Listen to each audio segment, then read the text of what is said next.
Hi welcome to mini log. Today మన లాగ్లో మజ్జిగలో మిరపకాయలండి. చాలా అంటే చాలా టేస్టీగా ఉంటాయి. ఇవైతే సాంబార్లోకి చాలా ఎక్సలెంట్గా ఉంటాయి. వీటి కోసం పచ్చిమిర్చి అయితే ఇలా ఉండాలి, గుల్లగా ఉండాలి, కండది దలసరగా ఉన్నట్టు పొడుగ్గా వస్తున్నాయి.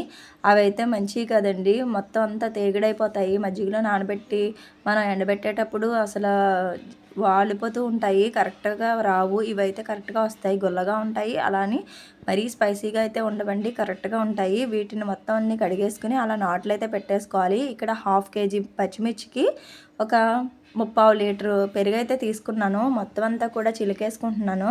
ఇక్కడ నేను 1/2 కేజీ పచ్చిమిర్చి కదండి, దానికోసం గుప్పుడు ఉప్పు అయితే వేసేస్తున్నాను. కొంచెం యాడ్ చేశానండి. ఇలా వేసుకుంటే నాకైతే పర్ఫెక్ట్గా సరిపోయినాయి. మరీ ఎక్కువ వేసుకోకూడదండి. మనం పచ్చిగా ఉన్నప్పుడు పచ్చిమిర్చి ఎక్కువగా అనిపిస్తూ ఉంటాయి. సో మనకి ఉప్పు ఎక్కువ పడిపోతూ ఉంటుంది. మనకి ఇవన్నీ ఎండిపోయిన తర్వాత సాల్టీగా అయిపోతాయండి. సో జాగ్రత్తగా వేసుకోవాలి సాల్ట్ అనేది. ఇక్కడ నేను చూపించిన విధంగా ఒక 1/2 కేజీకి ఉప్పు అయితే ఇలా వేసాను. మాకైతే పర్ఫెక్ట్గా వచ్చాయి. కట్ చేసి పెట్టుకున్న పచ్చిమిర్చి అంతా కూడా ఇలా మజ్జిగలో ట్రాన్స్ఫర్ చేసుకున్నాను.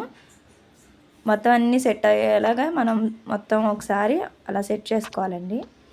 మొత్తం మజ్జిగలో మునిగేంత వరకు కూడా మనం ఇలా అనుకుంటూ ఉంటే ఇలా అవుతాయి. తర్వాత కొంచెం పసుపు అయితే యాడ్ చేసేసుకుని అవి కూడా కలిసేటట్టుగా ఒకసారి కలిపేసుకుని మూత పెట్టేసి క్లోజ్ చేసేసి 3 డేస్ అయితే కదపకుండా అలా వదిలేసేయండి. 3 డేస్ కంపల్సరీ అలా మజ్జిగలోనే ఊరిపోవాలి మొత్తం అన్నీ కూడా.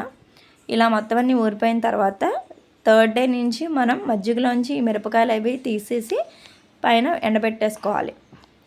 ఇలా అయినాయండి నాకు 3rd డేకి. తీసేసి ఎండబెట్టేశాను. చూడండి ఎలా ఉన్నాయో. మొత్తం కొంచెం ఊరిపోయి కలర్ అది గ్రీన్ అంతా కూడా గోల్డ్ కలర్లోకి మారిపోతూ ఉన్నాయి కదా, ఇలా అయినాయండి. ఇలా అయిన తర్వాత ఇదిగోండి ఎండబెట్టేసుకున్నాను మజ్జిగలోంచి తీసి. ఈవినింగ్ వరకు ఇలా ఎండుతున్నాయి.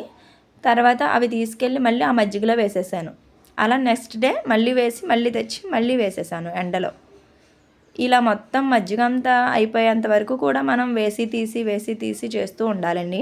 ఇవైతే మా వారికి చాలా ఇష్టం అండి. ఒకసారి బయట నుంచి తెచ్చుకున్నారు తిందామని చెప్పేసి. పాపం అసలు మొత్తం అన్నీ కూడా సాల్టీగా ఉన్నాయి. అస్సలు బాగాలేదండి, వెంటనే పడేశాను. అంత సాల్ట్ తిన్నా కూడా హెల్త్ ఇష్యూస్ వచ్చేస్తూ ఉంటాయి కదా. సో ఇలా వచ్చేసేయండి ఫైనల్గా. నాకు ఇలా వస్తే మనకు పర్ఫెక్ట్ అనమాట. ఈ వీడియో మీకు నచ్చితే వెంటనే లైక్ చేయండి, షేర్ చేయండి.